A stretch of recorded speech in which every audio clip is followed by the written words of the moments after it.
Ma dibaca panjang. Nah, ini perhatikan kembali rumus mad tabi'i yang terletak pada kotak rumus 3. Rumus 3 perhatikan yang warni tanwin. Nah, setelahnya huruf hamzah atau tanwin. Nah, di depannya huruf hamzah. Nah, perhatikan di layar.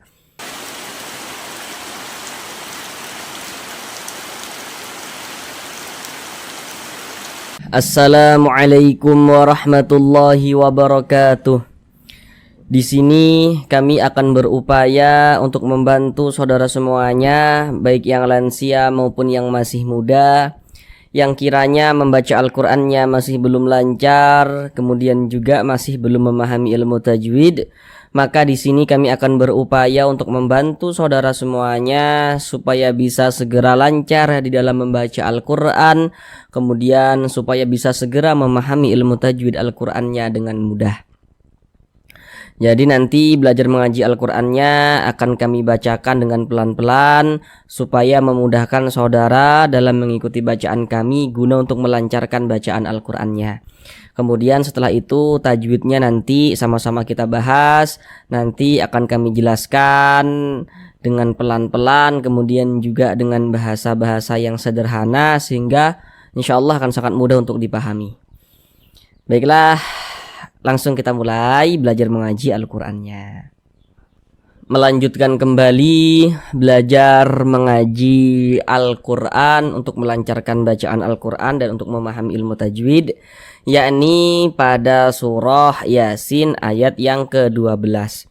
Sebelumnya telah kita bahas ayat yang ke-11, sekarang mari kita bahas ayat yang ke-12. Nah, sekarang kami bacakan dulu dengan perlahan-lahan. A'udzu billahi minasy syaithanir rajim. Bismillahirrahmanirrahim.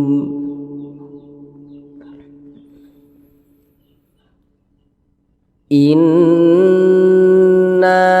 nahnu nuhyil mauta wa naktubu ma qaddamu wa atharahum wa kulla syai'in ahsaynahu fi imamin mubin. Mari kita bahas tajwidnya dengan perlahan-lahan. Yang pertama di sini ada huruf non bertasydid. Tanda tasydid itu seperti huruf W ini. Perhatikan di layar. Huruf nun bertasydid, huruf mim bertasydid, hukumnya gunnah musyaddadah. Nah, tapi perlu untuk kita lihat ya, karena nanti tidak semua huruf nun yang memiliki tanda seperti ini, tidak semua huruf nun yang memiliki tanda tasydid, tidak semua huruf mim yang memiliki tanda tasydid itu hukumnya gunnah musyaddadah, tidak semua. Kalau kemasukan nun sukun atau kemasukan tanda baca tanwin. Nah, supaya tidak keliru kalau ada nun bertasydid nih. Ya, kita perhatikan kalau di sininya nih, di sininya nih ya. Ada tanda baca fathah, hurufnya kasrah atau dia dhammah. Berarti nun yang bertasydid ini hukumnya gunnah musyaddadah begitu. Cara membacanya dia digunakan tuh ya didengungkan. Jadi suaranya itu kita tahan, kita panjangkan sejenak. Inna sepanjang 2 harokat. Inna seperti itu. Inna. Kemudian kita baca panjang. Kita baca panjang. Inna seperti itu. Nah dibaca panjang.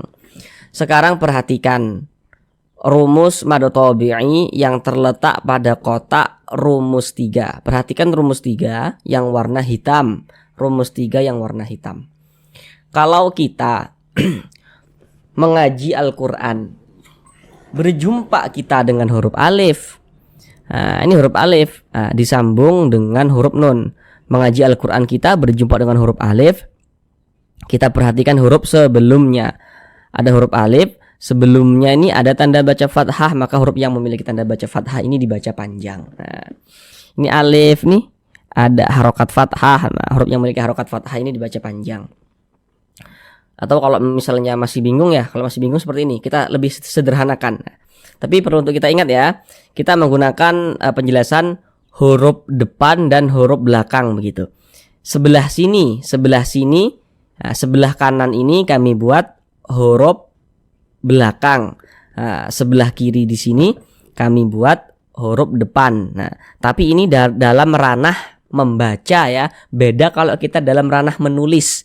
Nah, kalau menulis Arab itu huruf depannya itu sebelah sini huruf depannya. Nah, kalau menulis Arab huruf belakangnya baru sebelah sini. Nah, karena dia kan menulis Arab itu dari kanan, dia dari kanan ke kiri. Nah, tapi ini kita dalam ranah membaca supaya mudah dipahami, maka sebelah sini yang belakang, nah sebelah sini yang depan, seperti itu ya.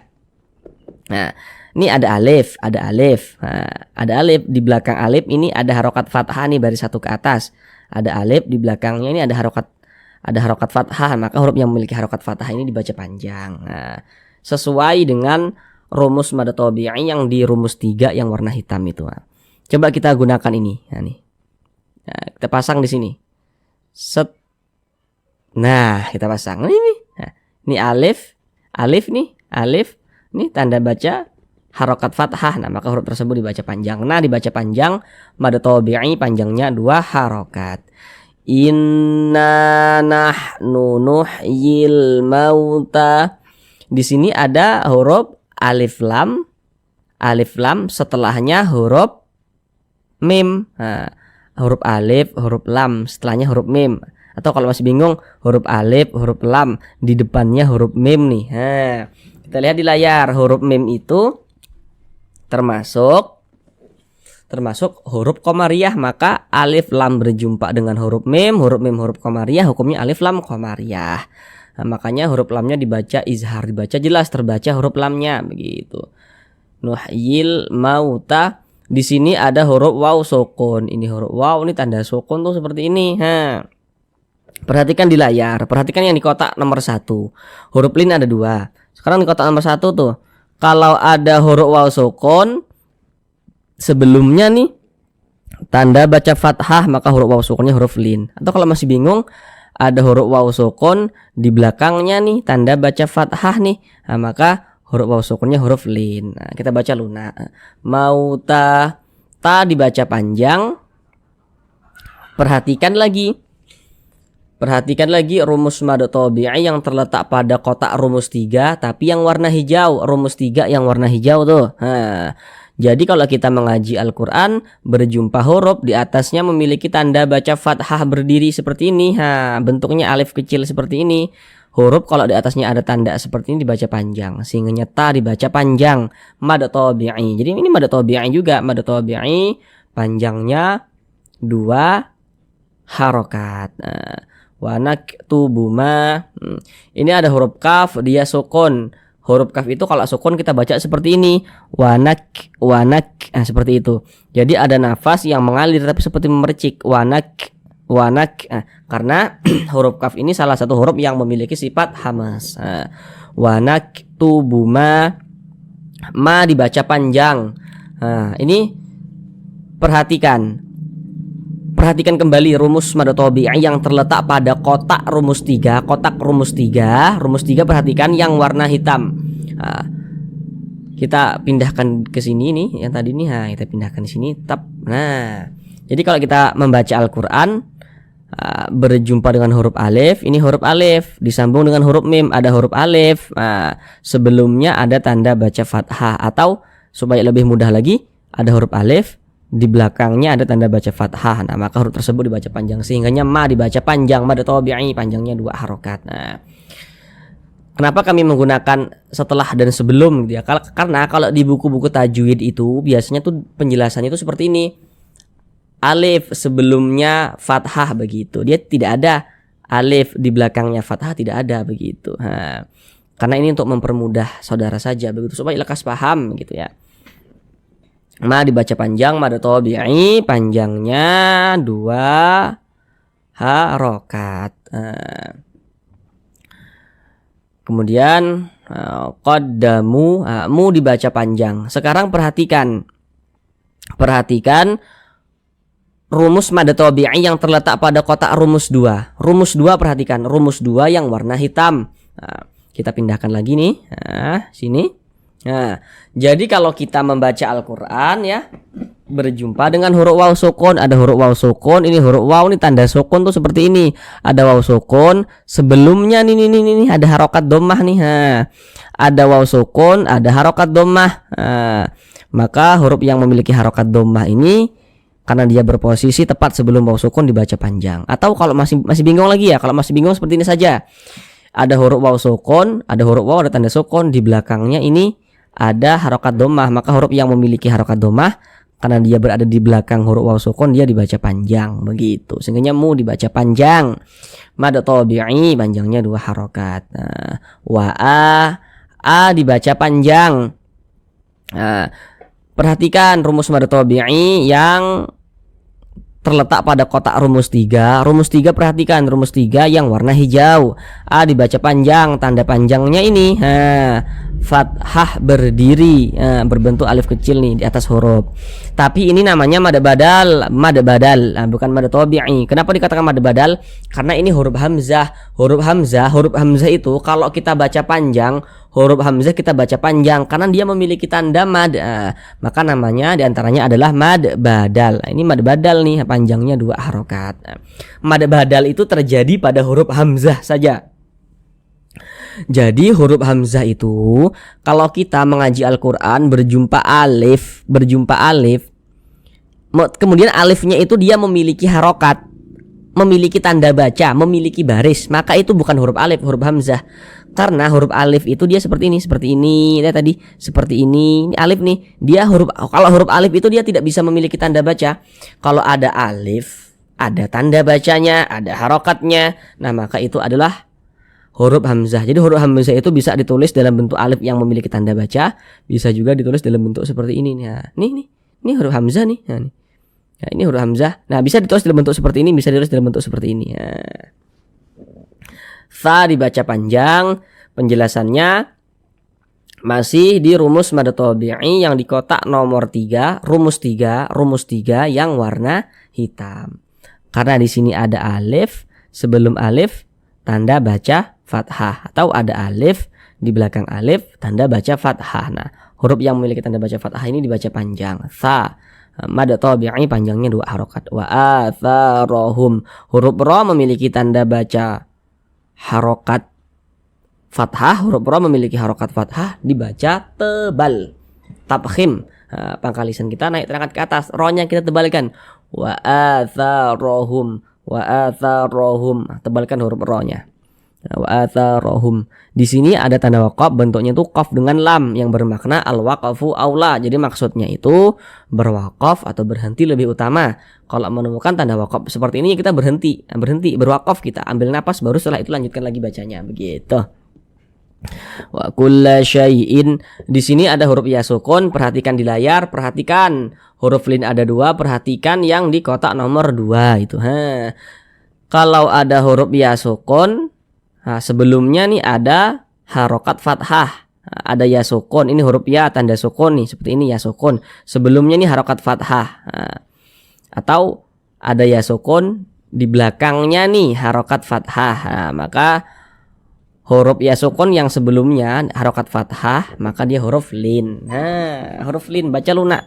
Hati-hati ya ketika mengucapkan huruf lin yang terjadi pada huruf ya sukun, hati-hati jangan sampai condong ke huruf e. Jangan dibaca syai'in, jangan, tapi dibaca syai lunak, syai'in begitu. Ini tanwin. Setelahnya huruf hamzah atau tanwin, di depannya huruf hamzah. Perhatikan di layar. Jadi ya, setiap kita mengaji Al-Quran kalau berjumpa nun sukun atau tanda baca tanwin. Tanda baca tanwin itu ada 3 bentuknya. Baris 2 di atas huruf, baris 2 di bawah huruf seperti ini ya. Atau yang satunya itu dhammatain. Nah, kalau ini saudara pasti sudah paham ya insyaallah kalau nama-nama tanda bacanya itu. Jadi kalau ada nun sukun atau tanda baca tanwin, kita perhatikan huruf setelahnya itu huruf apa, huruf di depannya itu huruf apa, terjadilah dia hukum tajwid. Contohnya ini tanda baca tanwin nih. Nah, setelahnya huruf hamzah. Kita lihat huruf hamzah itu kan termasuk huruf izhar halqi. Jadi setiap nun sukun atau tanda baca tanwin yang berjumpa dengan huruf 6 di samping itu ya, salah satu daripada huruf 6 yang di samping itu hukumnya izhar halqi. Nah, makanya ini kita baca pendek, syai'in seperti itu, pendek. Wa kulla syai'in ahsayna. Ini ya sukun sebelumnya harokat fathah, huruf lin. Nah, tadi sudah kami jelaskan dengan gambar-gambarnya, tadi sudah detail ya. Nah, kita lanjutkan saja. Nah, dibaca panjang. Nah, ini juga mad tabi'i sudah detail juga tadi kami jelaskan. Nah, tanda panjangnya ini. Nah, nih fathah berdiri. Nah, fi dibaca panjang. Nah, ini namanya mad jaiz munfasil. Namun sebelum itu coba perhatikan rumus mad tabi'i yang terletak pada kotak rumus 1. Perhatikan rumus 1. Rumus 1 yang warna hitam, perhatikan. Jadi kalau kita mengaji Al-Qur'an, berjumpa kita dengan huruf ya sukun. Ini huruf ya, ini tanda sukun. Kemudian sebelum ya sukun ada harokat kasroh. Nih baris 1 di bawah huruf harokat kasroh. Ada huruf ya, ada tanda sukun. Sebelumnya ada harokat kasroh, maka huruf yang memiliki harokat kasroh ini dibaca panjang. Nah, atau kalau masih bingung ya, kalau masih bingung seperti ini saja. Ada huruf ya sukun, ini huruf ya, ini tanda sukun. Di belakang ya sukun ini di belakangnya nih harokat kasroh nih. Nah, maka huruf yang memiliki harokat kasroh ini dibaca panjang. Nah, sesuai dengan rumus mad tabi'i yang terletak pada kotak rumus 1 yang warna hitam. Nah, coba kita gunakan ini. Nah, kita tarik nih. Nah, perhatikan. Nah, nih perhatikan nih. Ini sukun nih kasroh nih. Nah, mad tabi'i dia. Pada awalnya ini mad tabi'inya itu pada awalnya, tapi karena dia berjumpa dengan huruf hamzah ini, tapi dia di lain kalimat, di lain kata, maka berubahlah dia namanya menjadi mad jaiz munfasil. Panjangnya itu 4 hingga 5 harokat. Boleh 4 harokat, boleh 5 harokat. Fi ma dibaca panjang. Nah, tadi sudah sering kita jumpa dengan yang begini bentuknya nih. Nah, ma dibaca panjang. Nah, ini tadi sudah kita jelaskan dengan detail. Nah, coba tuh perhatikan tuh yang rumus mad tabi'i yang di kotak rumus 3 yang warna hitam tuh. Rumus 3 yang warna hitam. Nah, karena di sini ada alif, sebelum alif nih harokat fathah.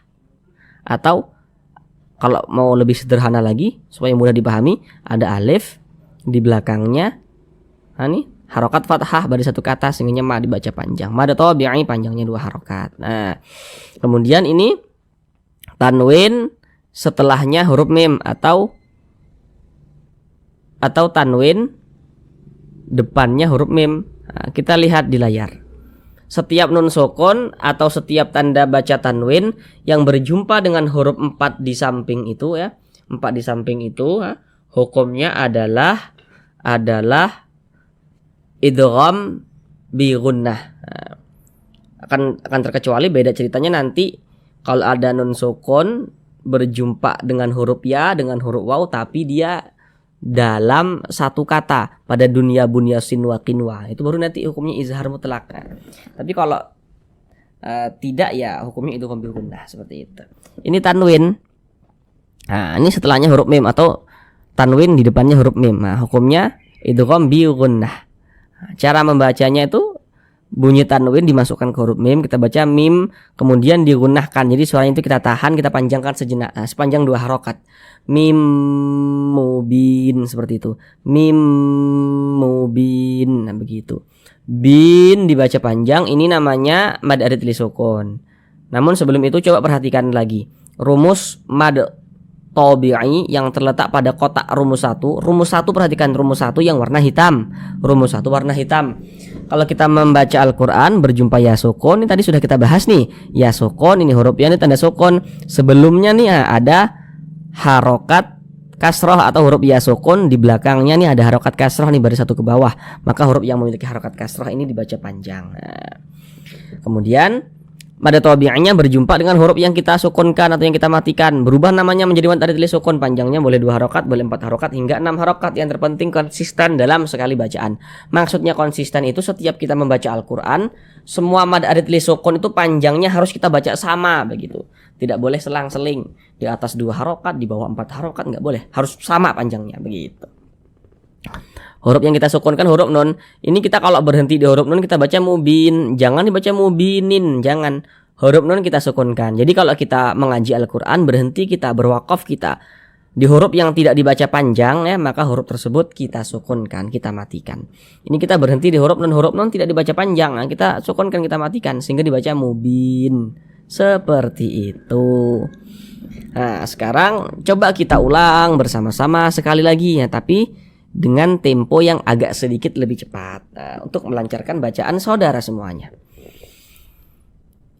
Inna nahnu nuhyil mauta wa naktubu ma qaddamu wa atharahum wa kulla syai'in ahsaynahu fi imamin mubin. Kami doakan semoga yang belum lancar membaca Al-Quran bisa segera lancar, bisa secepatnya lancar. Yang belum paham tajwid bisa secepatnya paham tajwid. Terima kasih. Tetap semangat belajar mengaji Al-Qurannya. Sampai jumpa di pembelajaran kita yang berikutnya. Assalamualaikum warahmatullahi wabarakatuh.